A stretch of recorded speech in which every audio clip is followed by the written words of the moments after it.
we are here to change the lives of people. Our vision with the Turmeric Co is to eventually have turmeric prescribed by the NHS. Like, imagine if a person who was experiencing chronic back pain could go into their GP and get a prescription that would democratize health to the level where £23 billion of cost on the NHS, which is driven by inflammation, chronic pain and ailments every year, is completely eradicated because of preventative measures.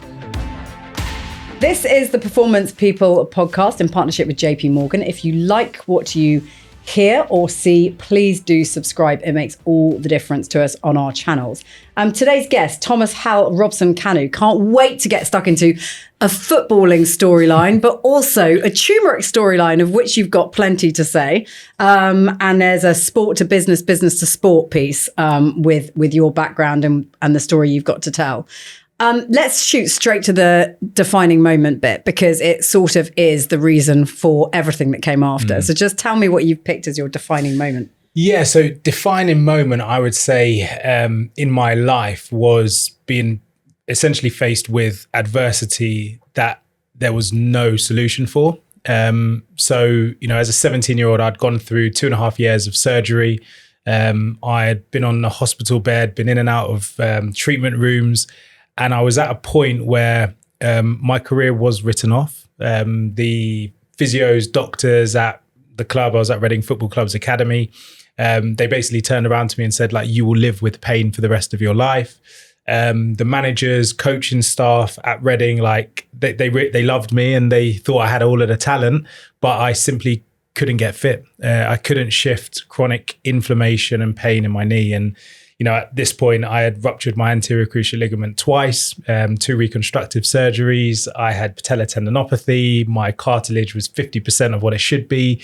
I couldn't walk around without pain. And so, yeah, the defining moment in my career was essentially my father creating a blend, which became a homemade recipe and remedy that allowed me to recover from chronic inflammation and pain within 6 weeks of taking it.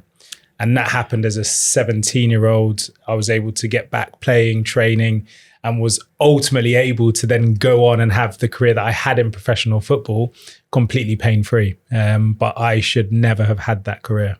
So what on earth happened way back when to the point where you're struggling and you're in pain? What's that being caused by? Did you get to the source of it? So essentially, like, I had gone through 2 major surgeries on my knee. I ruptured my anterior cruciate knee ligament, knee-high challenge as a 15-year-old, playing in a reserve team match against AFC.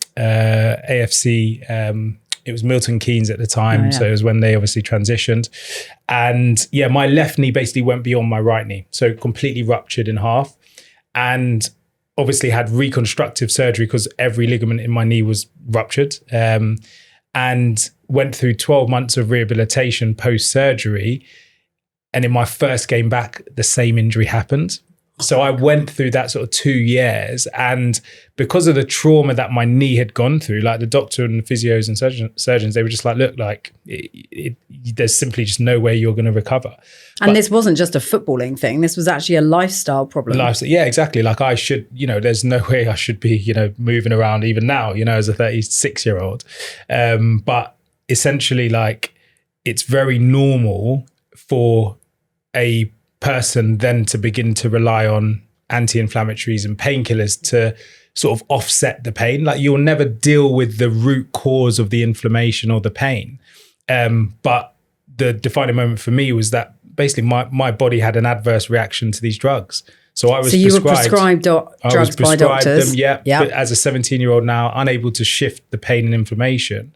And within 2 weeks of taking these drugs, my body had an adverse reaction. So I started passing blood in my urine, severe nausea, couldn't sleep.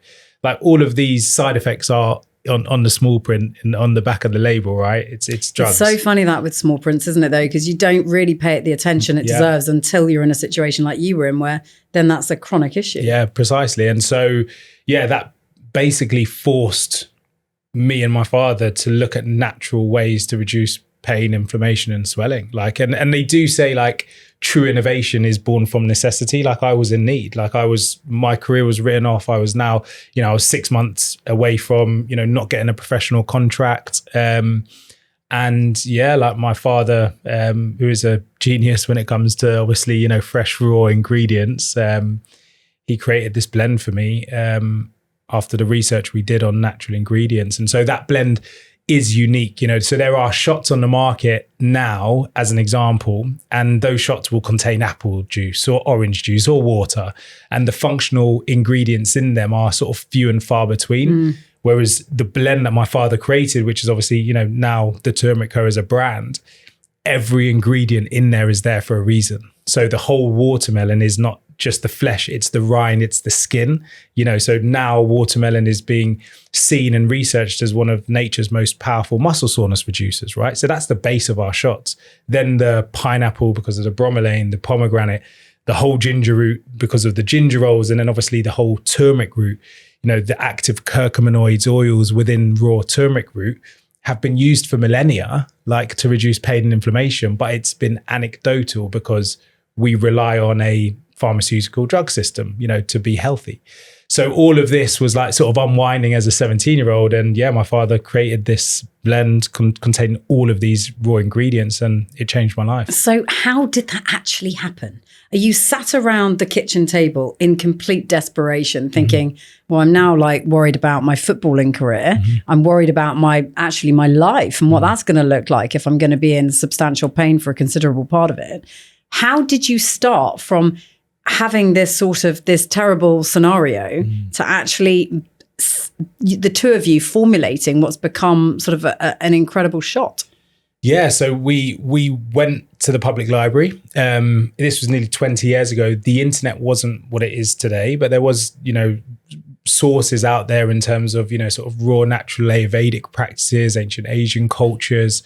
And, we picked up a number of books from the library, sort of ancient herbs as medicines and natural medicines, but books which we still have at home. My dad still has all of them. You need to frame those. But yeah, we keep them. So we still refer back to them because there is a lot more knowledge in there. But and we were only looking at like the readily available ingredients that we could sort of source. But a lot of these books now you can't find anywhere. They're not on Amazon anymore. Like it's weird. Like it's just disappeared. So anyway, so it was through these books and these sources. And, my father at the time was speaking with a few, sort of like pharmaceutical directors, and they were like, oh, have you thought about turmeric and have you thought about ginger, and sort of, so that was that collation of everything. It's one thing to collate that information and to work out what it is you think that might help in the natural remedy department. It's quite another to make something that actually fundamentally on a daily basis you can enjoy, take, and it will do you the power of good. Yeah. So can you recall those moments where is it as raw as stirring up this pot of something brilliant in the kitchen? What did that look like? My dad still does it now. So he's still tinkering with unreal, ingredients and, blends and concepts. But it literally was as raw as that. And I remember probably trying, 20, 25 iterations of this combination of raw ingredients, which initially started as a paste. And I was a fussy teenager. Like I would only like, things that tasted half decent. Like I had a sweet tooth growing up, but then I wouldn't consume anything which wasn't palatable or wasn't nice in terms of texture and flavor profile. So that kind of forced my dad to make this blend, like something that I'd have, because everything that we were reading was, and again, this is now learning more around the nutritional and wellness industry. Like if you're consuming something natural, it's so important you consume it consistently over time. So I knew I had to semi-enjoy taking it. So my father was literally in the kitchen, like pulling all of these ingredients together, like using sieves to extract like various different steps of the process. And he basically... How did he know what to do? Was it all trial and error, or did he have knowledge in this area? So there was massive trial and error, but and he only told me this like after had my career, I was playing in the Premier League, and I was like, we were talking about his father, and it turns out that my grandfather, who I never met on my dad's side, he was actually a herbalist in Nigeria. No, really? And so my dad told me stories then of like his memory of his dad going into the forest, coming back into the village with various different, herbs and spices, and treating people in the village who would come to their house. And unfortunately, my grandfather, so my father's dad, he passed away in the Biafran War when my dad was 10, in the civil war in Nigeria. So that was kind of forgotten.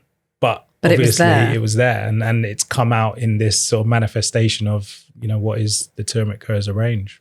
So initially it's treating you. How regularly are you taking it? Like how often are you consuming it so that it's meaningfully making a difference? Literally every day. Like I was religious with it. And particularly as I realized it had shifted my pain, like it was literally 6 weeks to the dot. My usual routine was, wake up, roll out of bed, head into the bathroom, into the shower. And I realized at that moment in time, that was the first time in over 2.5 years I woke up without any pain or restriction in my knee. And so it was a light bulb moment, and completely shifted my perception of, wellness and nutrition and the impact of lifestyle and, things that you can control related to your health.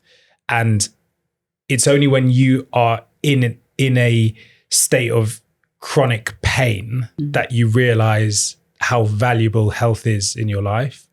And I think like when you look at, society now, like people genuinely don't value their health until it's unfortunately too late. And so, looking back now, it was that shift made me very disciplined, made me, religious around using this blend. And so my father for over a decade was making batches every week and leaving them in my fridge. So we went through over 50 different blenders. Every utensil in the kitchen was stained yellow. My dad would go to work with yellow fingertips. But I was playing in the Premier League, having a career that I dreamed of having. So, it was worth it. Then how does that go from sort of a cottage industry project in-house to a serious business enterprise? Yeah, so it was a decade later, and I was playing in the Premier League at the time and using this blend religiously. Like I realized that small things, like I would recover quicker than my teammates during preseason. I wouldn't have massive muscle soreness. I would never get sick. Like I haven't had the cold for nearly 2 decades. And when flu was rife in the changing room, everyone was getting sick. Like I was impervious to the cold. Like even now, if someone's sick, like I will still give them a hug and a kiss and say, "Hey, how you doing?" Like because What about kids? You've got 3 kids. You don't ever get anything from that they bring back from school. Never. Yeah, exactly. But they're turmeric shot users as well, obviously. So they were having it in the syringe as soon as they were sort of out of nappies. Like Calpol. Yeah, like Calpol. Exactly, right? But that's the point, version. Right? So we rely on things like Calpol and, sort of medicine and drugs, etc. Now it's time to get back There's to that brilliant Michael McIntyre sketch. Have you seen it? Yes, where he goes around with the Calpol. Yeah. It's like I can imagine in your household, it's like, oh no, here comes dad with the turmeric shots. Yeah, literally.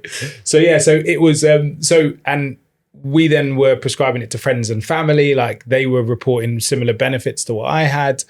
And so, we realized that there was this growing trend in wellness and sort of functional. And there were like some shots that were appearing on the market, but these shots were apple juice as a base, like very little functional ingredients. And I was like, how are people buying, spending £2 on an apple juice shot? Like I couldn't fathom it. And I was like, what we've got at home is like not only changed my life, it changed, my family's life at this point. Like it was our homemade remedy.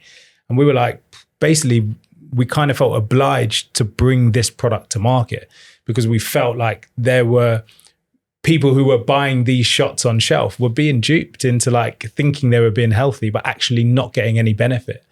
And so, my father and I decided to bring this blend to market. And in 2016, we went on this crazy journey of trying to set up manufacturing. So we wanted a as soon as you're like, okay, I want to bring a product to market, first step is who's going to manufacture it, right? So how do you actually get it to market? So that's exactly what we did. So we went to a dozen beverage manufacturers in the UK and Europe, and we basically got laughed out of the door after we explained to them what we wanted to do. And the reason why we got laughed out the door was because these beverage manufacturers would never handle fresh raw ingredients. Yeah. They would pasteurize the life out of everything, which is heat treating. So they would deplete nutritional value of juice.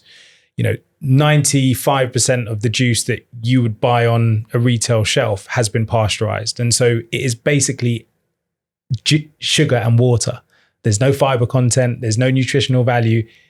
It's sugar and water. But that's what we all accept as the norm, as juice. So my message is, don't drink juice. Like if you want to consume a beverage and you're thinking about drinking juice, you may as well have a Coke and enjoy yourself. Literally, like that is pretty much the same thing. And so in order to bring this blend to market to the quality that we wanted, we had to set up manufacturing ourselves. And so, wow, but that's quite an undertaking. Yeah, it's crazy. And most people again would say, "You're mad. What are you doing? Like this is another whole business on top of the business." Yeah, precisely. And I was obviously playing professional football at the time, so it became my sort of like side project. We flattened 2 garages, set up a mini bespoke manufacturing unit. So it became like an assembly line, effectively. Yeah. So it was literally in the garage, in the shed, set up. Obviously, we got it to food standards, like decent food standards, salsa manufacturing standard, which at the time I was like, oh, goodness me, this is like complex. And now we run on a standard which is like 100 times that standard, which is quite funny. We looked into how we could replicate what was a kitchen process into a manufacturing scalable process.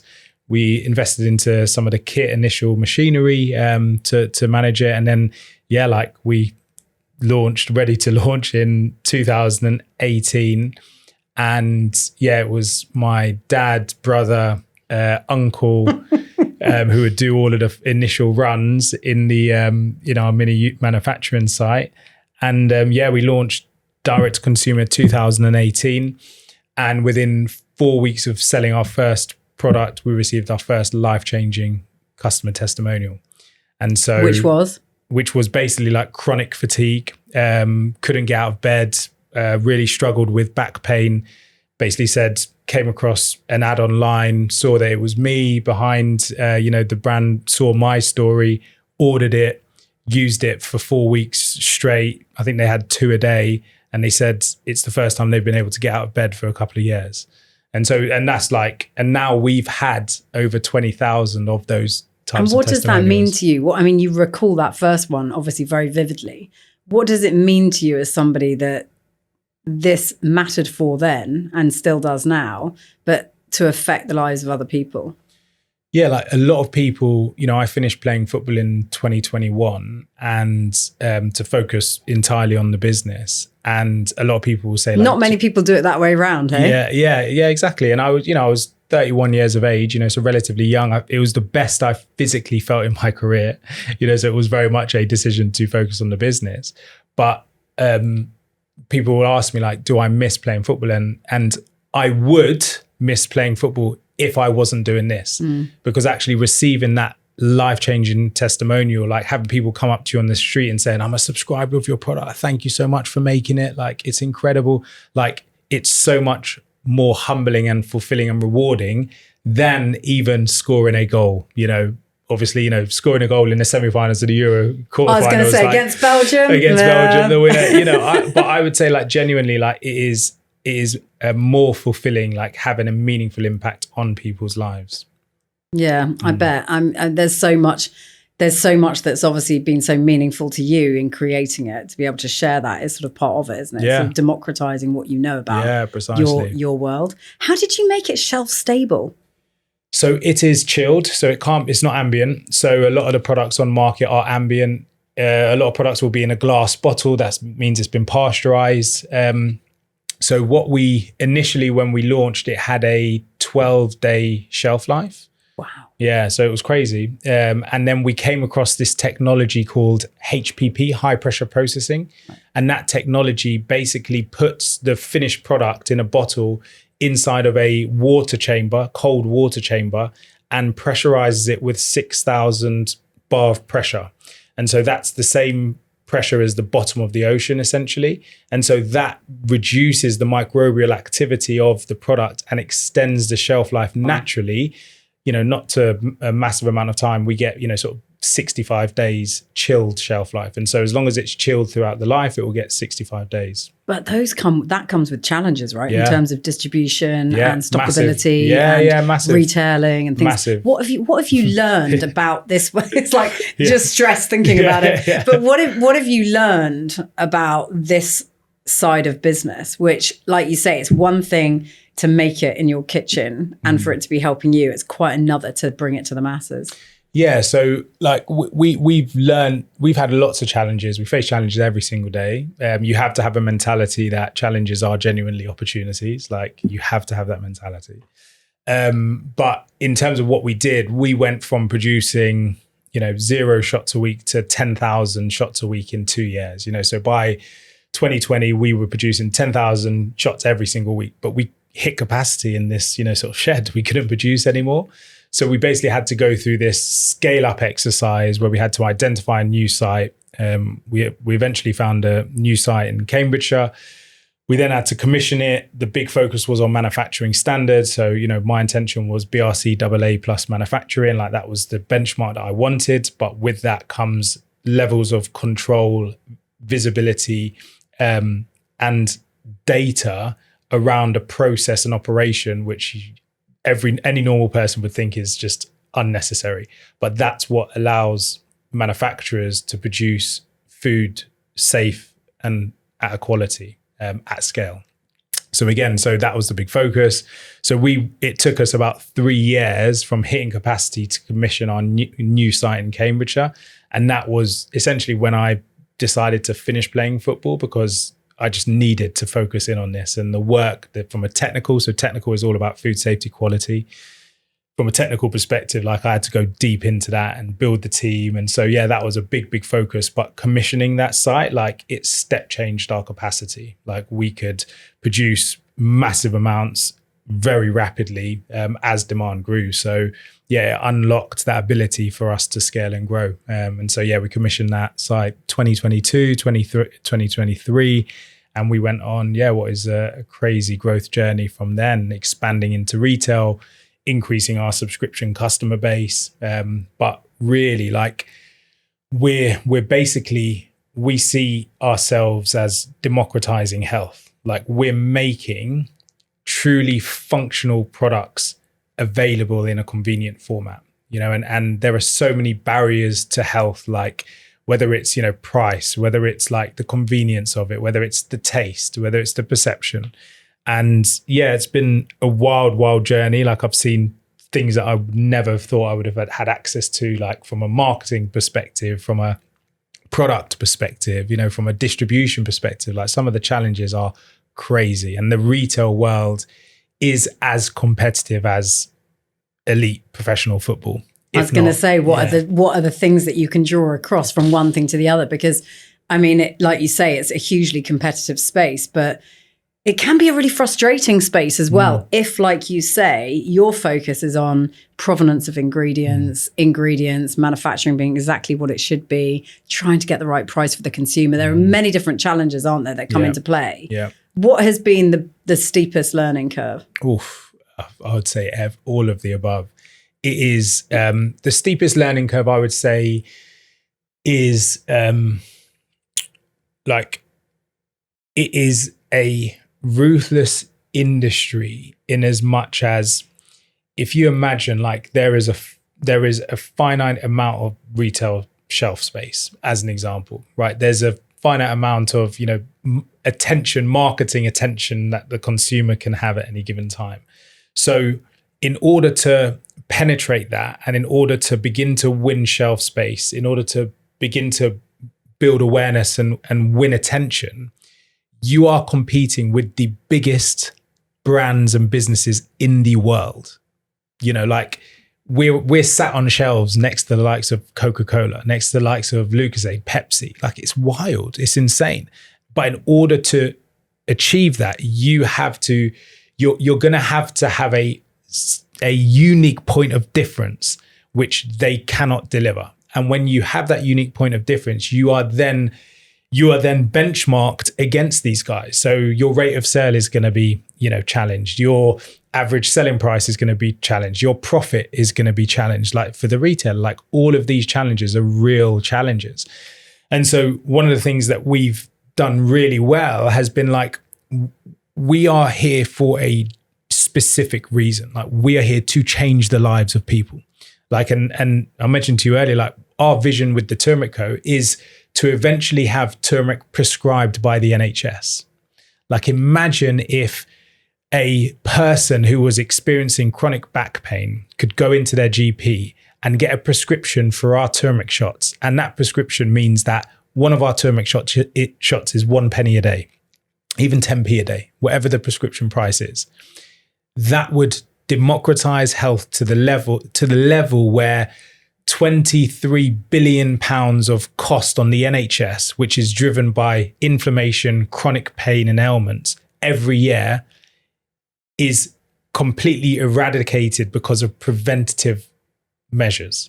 That comes back to being proactive about health and wellness as opposed to reactive.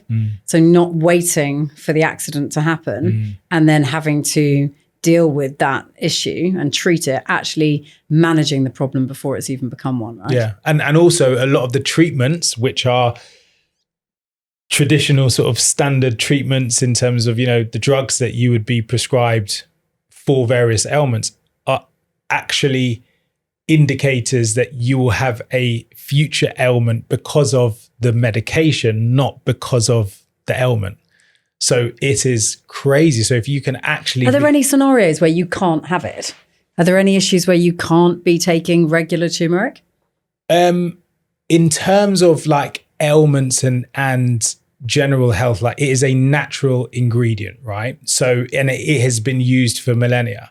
But what some of the interesting areas is that, like, it has an impact on health, certain health markers, which drugs may be trying to create. So actually, if you're on certain medication, so you and still you need to check combine that it with turmeric, like, you're going to have an even enhanced benefit, but that enhanced benefit might be too much. So an example is like blood thinning medication. So a lot of blood thinning medication, potentially turmeric has a natural ability to enhance the circulation of blood.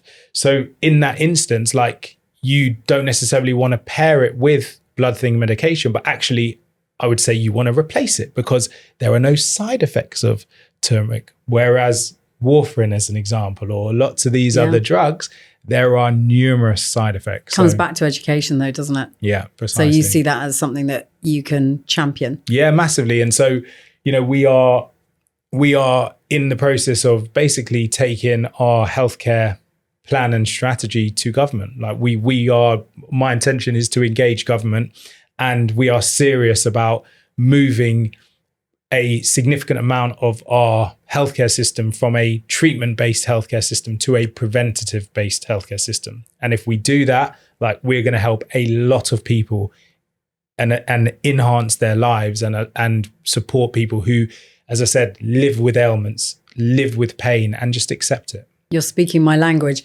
Final question. What does recovery mean to you now? So recovery for me means, it means happiness. Like, it's like optimal. Like, if you are able to recover and you free of lack, free of restriction, free of ailments, free of ill health, like, you genuinely are the happiest person in the world. And my point to that is, like, literally, until you experience ill health, like chronic ailment, you do not realize your biggest asset in life is your health, and your health is your wealth. Like, that is genuinely the case.